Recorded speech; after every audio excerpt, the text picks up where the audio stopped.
At narito naman ang mainit na balita mula sa mundo ng politika. Isang controversial na issue ang muling sumiklab sa larangan ng politika matapos magbigay ng babala si Vice President Sara Duterte kay President Kuting ng Norte Jr. ukol sa mga aligasyong katiwalian na kinakasangkutan ng ilang tao sa kanyang administrasyon. Ayon sa Vice President, mayroong mga ebidensyang kabilang na ang isang video na nagpapakita ng umano'y mga iligal na gawain na may kinalaman sa Pangulo.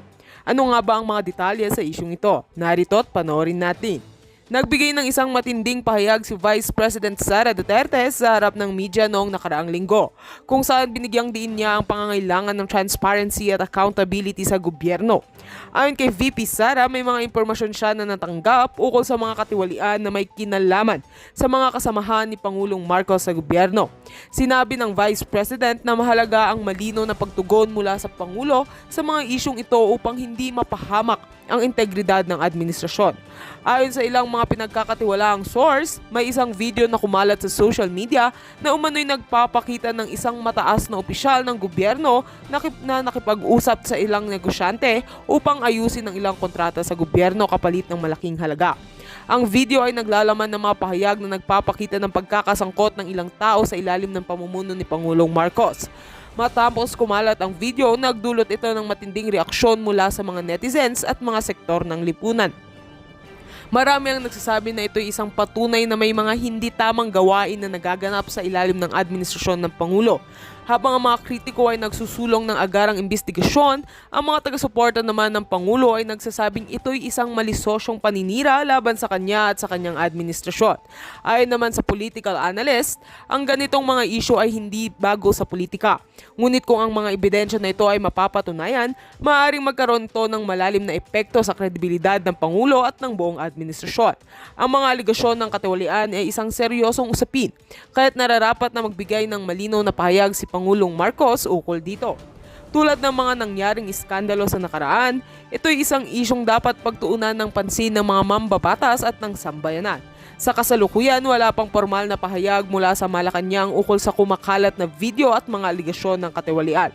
Tanging ang pahayag ni Pangulong Marcos ang hinihintay ng publiko. Samantala, patuloy ang paghihintay ng mga mamamayan kung ano ang magiging aksyon ng gobyerno sa isyong ito. Patuloy naming babantayan ang mga susunod na kaganapan ukol sa isyong ito. Makakaasa kayo na ipagbibigay alam namin ang mga susunod na detalye. At heto nga mga balitang ating pagkakatutukan, at kung bago ka pa lamang sa aking channel, ay huwag kakalimutang mag-like, share and subscribe para updated ka sa aming mga bagong balita dito sa Tatak Pinas.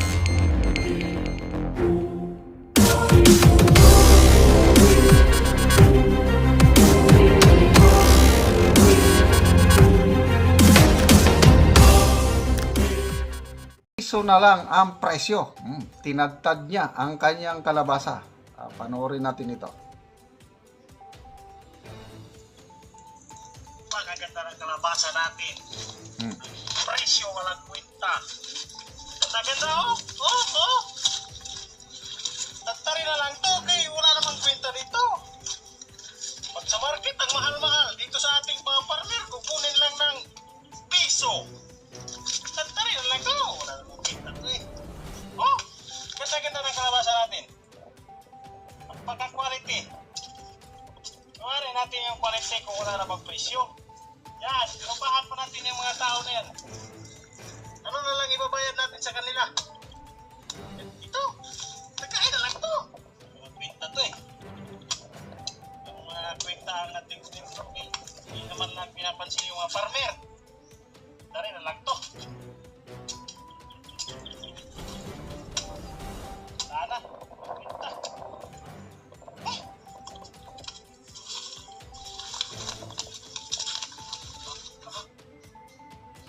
So, anong masasabi nyo mga kapatiran, kaibigan? Sana mapanood ito ng taga Department of Agriculture o ang presidente mismo. Palagi ako sa bulubunduking parte ng ating nakikita ko ilang beses na yan. Yung panahon ng pandemic, mga nasasayang lang na ito sa Cordillera, cabbage, carrots, at ano pa. Kahit ito na, itong bago lang, sa Bukidnon, mga kamatis, nakikita ko. Carrots, sayote. Bibilhin doon sa mga farmers, tig 3 ang presyo ng sayote. Per kilo at 3. Maligaya na yung mga farmers kung 5. 3. Nako. Magkano ang presyo ng sayote sa mga tindahan na? Di ba abot na ng 20 pataas? Ganyan din kalabasa, isang hiwa lang. Ang mahal. Bakit itong farmer na ito nagrereklamo piso na lang? Panoorin natin ulit ha. Sana makarating ito sa Pangulo. Ang ganda ng kalabasa natin. Presyo walang kwenta. Ganda-ganda oh. Tantari na lang to, kay wala namang kwenta dito. Pag sa market, ang mahal-mahal. Dito sa ating mga partner, kukunin lang ng piso. Tantari na lang to. Wala namang kwenta to eh. Ganda-ganda ng kalabasa natin. Pagka-quality. Kumarin natin yung quality kung wala namang presyo. Yan, lupahan pa natin yung mga tao na yan. Ano na lang ibabayad natin sa kanila? Ito, nagkain na lang ito. Kwenta to eh. Ang mga kwenta natin dito, hindi naman lang pinapansin yung mga farmer. Dari na lang to. Sana.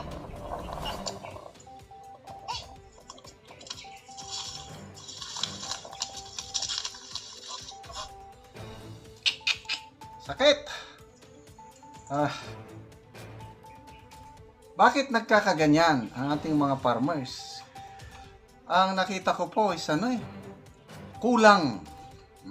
Kung meron mang galaw ng gobyerno, kulang yung, ano ba yung kasabihan? Tinimbang ka, ngunit kulang. Hanggang salita lang yung ang daming mga magagandang programa ng Department of Agriculture. Pagtulong sa mga farmers kuno.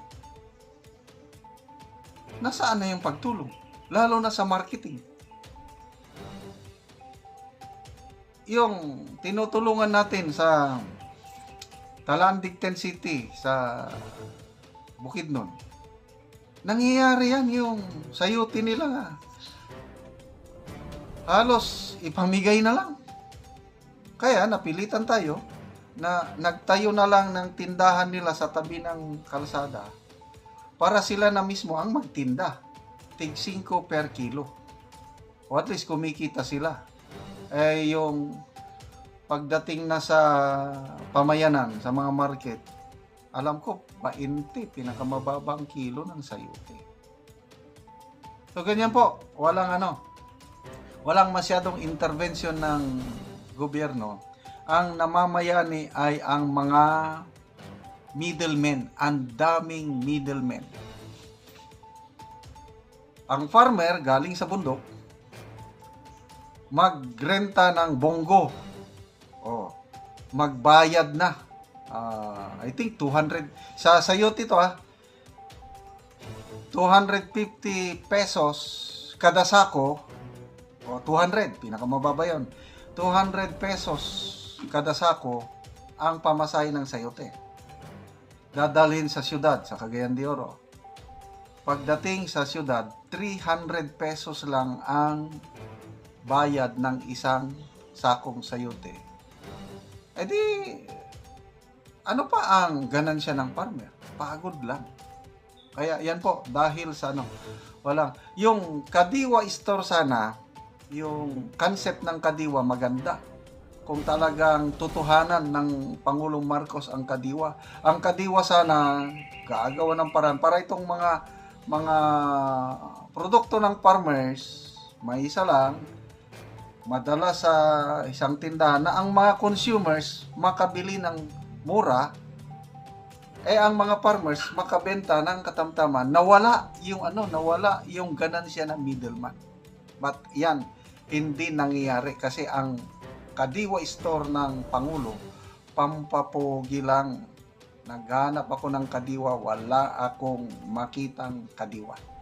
Okay, may i-share pa ako sa inyo na isa yung update ng ating Talaan Big Tribe. Nasimulan na natin ng water seal toilets. May 3 nang natapos. Ito na ngayon, nag-marketing tayo ng materials good for 22 comfort rooms. Dineliver na. Nagbili rin tayo ng 40 sacks of abono para sa kanilang lakatan nga saging. So, maliban sa sayote ng ating ipinatanim, ngayon lakatan nga saging dahil mahal, napakamahal ang presyo ng lakatan ngayon sa market. Yung sayote nila, kakaunti lang ang ganansya dahil 5 pesos lang per kilo. Itong lakatan, mag-harvest sila few months from now, 40 pesos per kilo doon sa farm gate. Pagdating na sa mga pamayanan, 80, 100, 150 pa nga yung mga malalaki. Okay, panoorin natin ang video nito. Magandang hapon po sa inyong lahat. Andito na po yung mga materyales na nabili po natin kahapon. Yan na, yung para sa CR, simento, bowl, yero. At ito po ay dadalhin po sa Tent City. Meron po tayong 22 toilet bowls. Meron din po tayong 44 pieces na yero. Meron po tayong 22 pieces sacks na cement. Meron po tayong 2 kahon na nails. Meron po tayong elbows at saka pipes. At ito naman po yung mga abono para po sa lakatan. At tatanungin po natin si GD. Anong masasabi mo dito? So, ngayon, nadala na yung mga materyales. Natawagan ko kanina yung mga Talaan Big Tribe. Ginagawa na nila ang kanilang mga CR. So, next week, matapos na yun, lahat sila, 25 families, magkakaroon na sila ng sariling, for the first time sa buhay nila, meron na silang sariling toilet na water seal kasi meron na tayong patubig. So, salamat kay Ma'am Teresa Tanyag, salamat kayong mga nanonood sa ating channel. Yung income sa channel na ito, tinutulong natin sa nangangailangan. Kaya, salamat sa partnership sa pagtulong. Sana ang ating gobyerno makagawa ng ganitong mga proyekto para maibsan naman ang kahirapan ng mga kapatiran nating tribo o kahit hindi tribo, basta yung nakatira sa kabundukan.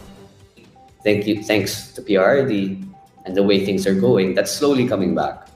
And I think with that comes the unity din of our people, of our countrymen.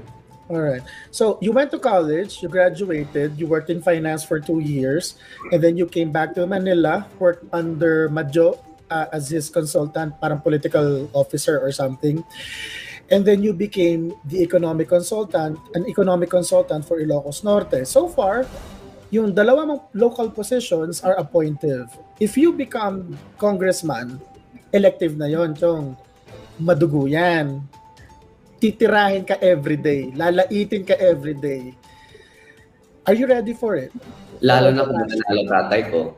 At kung manalo pa tatay mo, titriple pa yan. So, game ka na ba? Game na talaga. It's never bothered me. I always say performance is the best equalizer. You know, kahit anong sasabihin ng mga tao, kahit anong sasabihin ng kabila, kung magaling ang ginagawa mo at nararamdaman ng tao, their words won't go anywhere because, I mean, people will see naman that there is a palpable, tangible effort that you are undertaking for the building of this nation. And I think that's what's the most important. And there will always be, politics is always a majority game. It's never a totality game. And that will never happen. So just make sure basta may plano ka, sundan mo yung plano, and hopefully all will be well. If this is, what I'm going through now and yung mga ginagawa ko ngayon, compared sa mga tao na tinutulong namin, this is easy compared to what they have to go through. This is nowhere near as hard. And I've never considered, I mean, mahirap naman talaga kasi nakakapagod. Ang dami mong ginagawa. Being a public servant is a mentally and physically taxing thing. But hardship and poverty far, far, far outweigh that of a tired day or that of a mentally exhausting process or kahit anong ginagawa mo na mahirap. So, you have to think about it relatively. Politics and public service may be a hardship, but it's nothing compared to the hardship that the people are going through. So once you think of it like that, madali lang yung ginagawa mo. And like I said, the feeling that I've gotten from helping people is the best feeling I've ever had in my life. Better than anything I've ever done. So it's madali lang. Sana naman up to now, we continue supporting the BBM Sara Unity team. We continue fighting for the unity of this country. And trust me when I say there are no two better candidates than the BBM Sara partnership to bring this country forward, para ituloy yung mga programa ni PRRD, and to bring this country to a better light and help and ensure na sama-sama tayo babangon ulit. Dito sa forensic, mga kababayan, result ay meron na namang mga bago. So ngayon, mga kababayan, nakatanggap tayo ng letter. Okay? Itong sulat na ito, ayan, nakikita nyo yan. Ito ay ebidensya na sinulatan ng isang personalidad na nakikita nila yung mga smuggling ng illegal na asin o bato. You know what I mean, di ba? Yung pulburon, yung paborito ni Marcos Jr., yung illegal na asin o yung bato, yung medyo mas mura. Okay, mas mura. Now, hi, Farman Braga, you like my outfit. Thank you so much, Palangga. Ayan, okay. Thank you so much. So ngayon, mga kababayan, kailangan ninyong malaman, dahil base dito sa babasahin ko sa inyo sa mga susunod na segundo, ito pong sulat na ito ay ipinadala actually, okay, August 5, 2024. Ipinadala ito through email, okay? Ayan, ito po ay hawak na to ngayon ng mga senador, PIDEA. Okay, basahin natin. So, okay, urgent container ship with suspected illegal asin awaiting clearance. Ito yung urgent message. So, sangkot dito ang bangag na naman at ang anak ng niyang bangag din, okay, na si Sandro. Alright? Dahil siya dito ay nakasulat sa sa letter na ito. So, ito mga taga Bureau of Customs na mga tiwali at mga kawatan na actually ay nakarating sa atin na information, ito daw ang mga sangkot dito ay tao ni Venier Bakiran. Kung matatandaan ninyo, in 2017, itong Venier Bakiran na ito ay kasama to sa privilege speech ni Ping Lacson, na ito ay isang bagman, kumukolekta ng mga tara, di ba? 2017 and 2019. Okay? So, kumukolekta ng tara, itong Venier Bakiran na ito. At hindi lang yun, mga kababayan, ito rin siya ay sinomon o pinatawag dito sa sinopina ng Congress noong January 2023. Itong Bakiran na ito, kasama dito yung Michael Ma, di ba? Si Michael Ma, yan yung in-appoint ni Lisa Tanas na Special Envoy to China. Ayan, yung Lu Jin-ang, Andrew Chang, Beverly Perez, Aaron Nucom, ito kasama din dito sa paper na ito, dun sa Sopina na yon, Manuel Tan, Lea Cruz, Jun Diamante, Lucian Lim, and Jerry Teves, and also nga, ito nga yung Benier Bakiran, di ba? So, paulit-ulit na lang itong pangalan na ito. Ang involvement nila, paulit-ulit. And even sa book ni Attorney Vic Rodriguez, nandito, okay? Nandito yung mga smugglers. Alright? So, yung mga hindi pa nakakuha, just go, go, go. So, now what, mga kababayan? Okay? Si Bakiran ay nire-appoint ni Bangag Jr. Napangalanan at lahat-lahat ng bagman. Imagine mo, Ping Lacson, di ba? Senador. Pero hindi umubra, Mr. Lacson, ang iyong expose dito sa bangag na gobyernong ito. Dahil noong June 25, 2023 last year, ay inappoint ni Bangag Jr. as Deputy Commissioner of the Bureau of Customs ulit itong si Bakiran na pinangalan ng bagman ni Lacson, then pinatawag doon sa Senate sa hearing dito sa House of Representatives, okay, o doon sa mga legislators.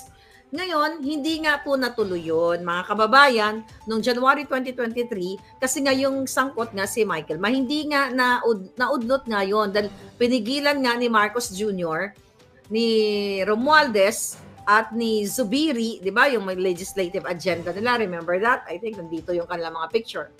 I hope, yung legislative agenda na, anyway, nakita nyo na yun. But ganun pa man, hindi natuloy.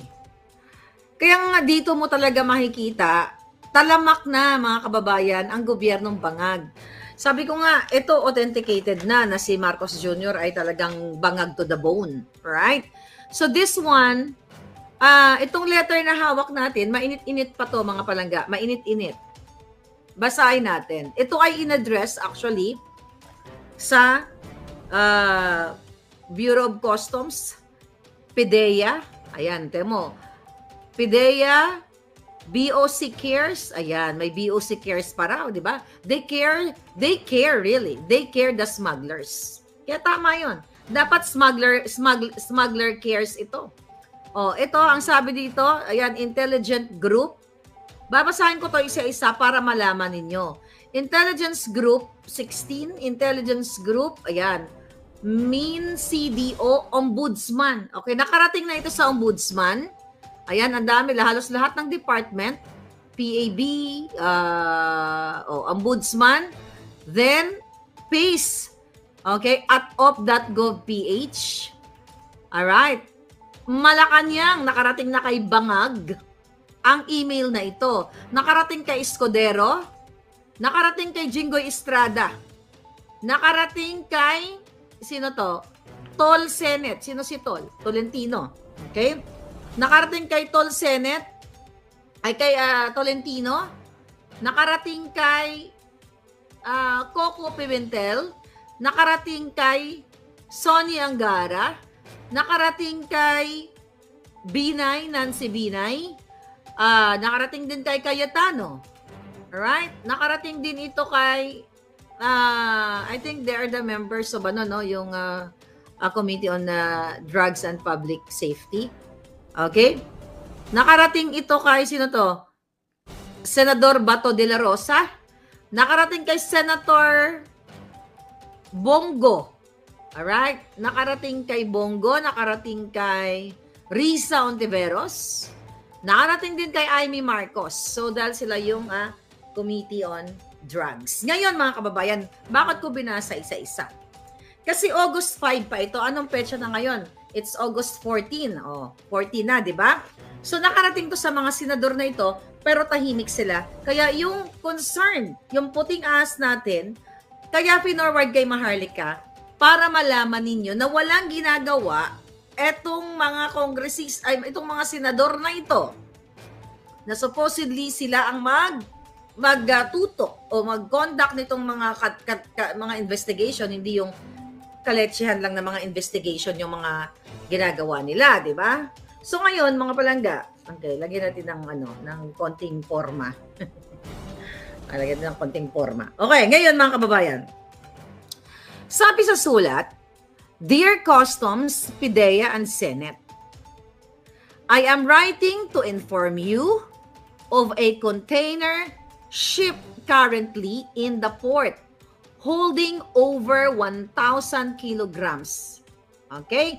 Mahigit 1,000 kilo ng illegal na asin.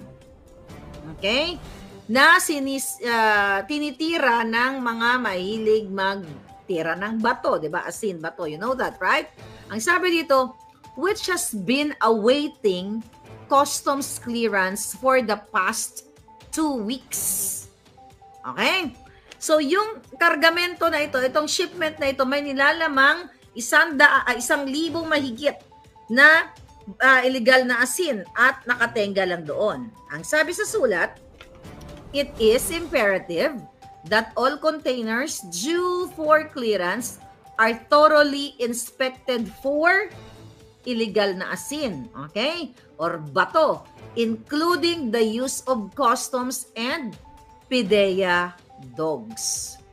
The shipment in question is believed to be sent by the same parties responsible for the illegal na asin found floating in the sea.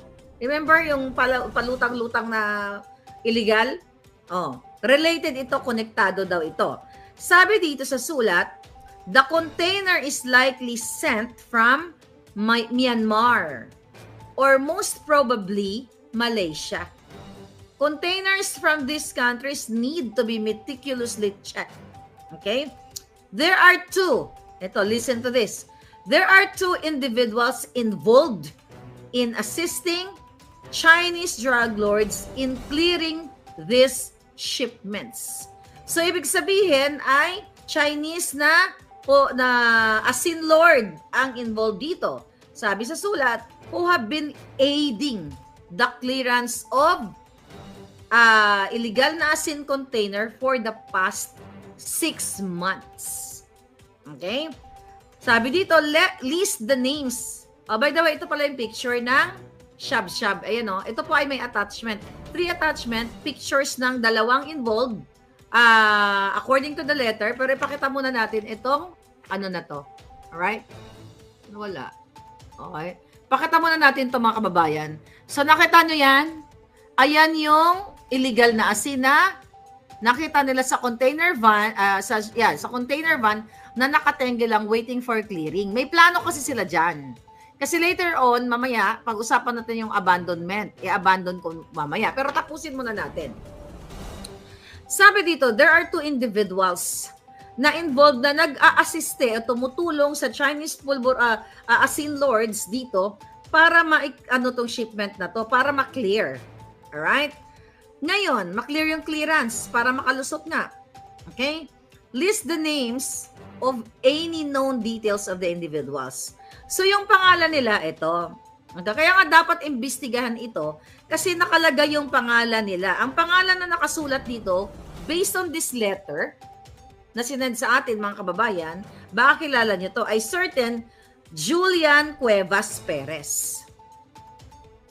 Actually, hindi ko alam kung ito ba tong Julian Cuevas Perez na ito yung nakikita ko may mga kasamang artista at may mga pictures actually na bago ko nag-vlog, kinumpile ko na yung mga litrato nito. But we have to make sure na yung nakapangalan dito ay siya yon.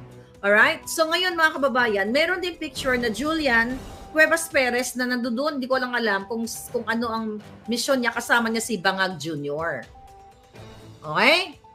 Sabi ni Trollbuster, Romeo Alam Rosales, codename RR. Naku, mukhang may alam si Palanggang Trollbuster talaga. So ngayon, eto. Sino daw, hindi sino daw. According to this letter, si Julian Cuevas Perez ay close friend ni Ferdinand Alexander Araneta Marcos. Okay? Iyon. So actually may nakalagay na attachment dito but later na lang natin ipapakita. Kasi nga, the reason why sinasabi natin sa taong bayan, Kasi nga, na-receive na ito ng mga senador. Na-receive na rin ng Office of the Bangag President. Na-receive na ng Ombudsman, ng PDEA. Pero tahimik silang lahat. Kaya binigay sa atin, dahil according to our source, dahil daw kaibigan ng mga Marcos, ng mga Bangag, itong isang nasasangkot dito. Okay? Itong Cuevas Perez. Okay? Based on this letter. Ngayon, mga kababayan, sino pa? Itong si Crisanto B. Brescia. Siya ay Administrative Officer ng Port of Manila. So, ibig sabihin, itong si Brescia, itong Crisanto Brescia, na-research ko na rin siya, ay konektado pa rin siya. Nandiyan dyan sa Bureau of Customs. Sabi dito, both of these individuals have been receiving bribes in the past 6 months to help get Polboronic, okay?